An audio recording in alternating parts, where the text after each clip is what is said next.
Friends, welcome to bright minds academy. तो आज की इस वीडियो में हम पढ़ेंगे शैवाल मतलब एल्गी के बारे में। पिछले वीडियो में हम लोगों ने टाइप्स ऑफ माइक्रो ऑर्गेनिज्म देखे थे, तो उसमें शैवाल का नाम भी था। तो शैवाल तो वैसे देखने के लिए माइक्रोस्कोप की वैसे अधिकता नहीं होती, माइक्रोस्कोप की भी ज़रूरत पड़ती है। बाकी ये समूह में हो तो ये नग्न आँखों से भी देखा जा सकता है। तो चलिए इसके बारे में पढ़ते हैं कि इसकी संरचना कैसी होती है, ये कितने प्रकार के होते हैं तथा ये कहाँ कहाँ उपयोग होते हैं, या इसका महत्व क्या होता है। तो चलिए शुरू करते हैं।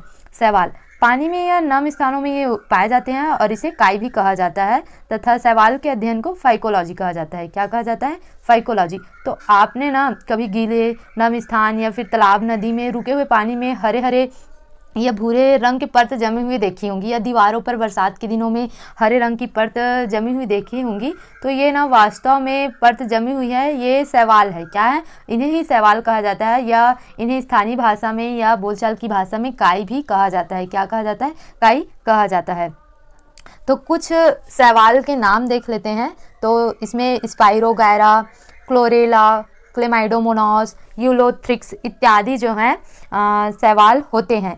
और ये शैवाल जो होते हैं ना, इसमें अलग अलग वर्णक के हिसाब से शैवाल का क्या किया गया है? वर्गीकरण किया गया है। तो क्लासिफिकेशन ऑफ शैवाल देख लेते हैं। तो इनको 3 जो है वर्गों में वर्गीकृत किया गया है शैवाल को। तो देखते हैं वो कौन कौन से हैं। तो रोडोफाइटा यानी लाल शैवाल। क्या होता है? रोडोफाइटा यानी लाल शैवाल। इसमें जो है वर्णक लाल रंग, ये जो होता है ना लाल रंग, ये लाल वर्णक आर फाइकोइरिथ्रिन के कारण होता है। किसके कारण होता है? आर फाइकोइरिथ्रिन के कारण होता है लाल शैवाल में वर्णक। फिर दूसरा है फियोफाइटा यानी भूरा शैवाल। तो कुछ शैवाल होंगे जो कि क्या होंगे? लाल होंगे। कुछ शैवाल होंगे क्या होंगे? भूरा होंगे, और उन्हें क्या कहा जाता है? फियोफाइटा। और तीसरा कुछ शैवाल जो कि होंगे कैसे? हरे रंग के, तो उन्हें कहा जाता है क्लोरोफाइटा। क्या कहा जाता है? क्लोरोफाइटा। तो इनमें जो हरा कलर है या हरा जो वर्णक है वो किसके कारण होता है? क्लोरोफिल के कारण। तो आप सभी देख सकते हैं क्योंकि शैवाल में वर्णक हरे वर्णक पाए जाते हैं, क्लोरोफिल पाए जाते हैं, इस कारण से ये क्या रहेंगे? प्रकाश संश्लेषण की क्रिया भी करेंगे और अपना भोजन भी बनाएंगे। इस कारण से ये क्या है? स्वपोषी भी होते हैं। कैसे होते हैं? स्वपोषी और परपोषी भी होंगे कुछ। तो शैवाल जो होते हैं स्वपोषी होते हैं, और ये 3 प्रकार के होते हैं। रोडोफाइटा यानी लाल शैवाल, फियोफाइटा यानी भूरा शैवाल, और क्लोरोफाइटा यानी हरा शैवाल। अब देखते हैं शैवाल की संरचना कैसी होती है, इनका शारीरिक संगठन, इनका सेल स्ट्रक्चर कैसा होता है। तो शैवाल जो होते हैं प्रायः यूकैरियोटिक और बहुकोशिकीय होते हैं। एक कोशिकीय भी होते हैं और लेकिन बहुकोशिकीय होते हैं, और प्रायः जलीय जीव होते हैं। यूकैरियोटिक का मतलब क्या होता है कि इनमें केंद्रक होगा और केंद्रक झिल्ली भी होगा, और बहुकोशिकीय मतलब बहुत से कोशिकाओं से मिलकर इनका शरीर बना रहेगा। कई ऐसा नहीं है, कई शैवाल क्या है वो एक कोशिकीय भी होते हैं, और ये प्रायः जलीय जीव होते हैं, मतलब समुद्रों में या स्वच्छ जल में या फिर कहीं पर भी जल में क्या है ये पाए जाते हैं। और 5 जगत वर्गीकरण में शैवाल को जो है पादप जगत के अंतर्गत रखा गया। 5 जगत कौन कौन से? जगत मोनेरा, जगत फंजाई, जगत प्रोटिस्टा, जगत पादप और जगत जंतु। तो इसको किस में रखा गया है? पादप जगत में, क्योंकि इनमें क्लोरोफिल पाया जाता है और ये क्या करते हैं? प्रकाश संश्लेषण की क्रिया करते हैं। तो ये तो हो गया इसकी संरचना के बारे में।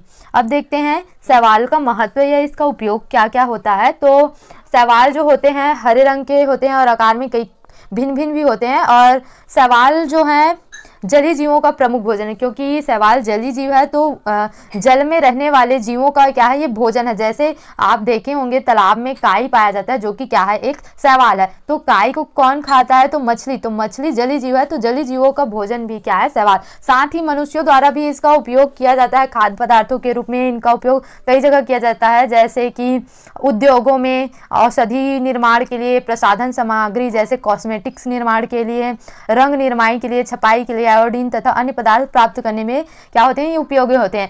एक होता है लाल शैवाल। तो लाल शैवाल से ना एक जिलेटिन युक्त पदार्थ मिलता है, जिसको कहा जाता है क्या? अगर अगर। क्या कहा जाता है? अगर अगर, जो कि जिलेटिन पदार्थ है, और किससे मिलता है? लाल शैवाल से। किससे मिलता है? लाल शैवाल से मिलता है, मतलब रोडोफाइटा से मिलता है। तो इसका जो उपयोग है ना, ये इसका उपयोग भी क्या है? बहुत सारे प्रयोगशाला संवर्धन में, व्यवसाय, दवा निर्माण, यहाँ तक कि टूथपेस्ट निर्माण के लिए भी क्या है, इस शैवाल का क्या किया जाता है, उपयोग किया जाता है। भोजन के रूप में भी कई शैवालों को खाया जाता है, जैसे मलेशिया, जापान, इंडोनेशिया, चीन, म्यांमार, ब्रिटेन जैसे देशों में एक होता है पोरफायरा, जो कि खाने के लिए बहुत ही प्रिय है, अत्यधिक प्रिय पदार्थ है, और इसे पालक की तरह इस्तेमाल करके क्या है खाया जाता है या इस्तेमाल किया जाता है। और ये जो है लाल शैवाल से ना प्राप्त होता है, और इसमें जिलेटिनस कार्बोहाइड्रेट क्या रहता है, ये पाया जाता है। तो इस तरीके से भोजन में भी ये क्या है, प्रसिद्धि है या अत्यधिक प्रिय है अनेक देशों में।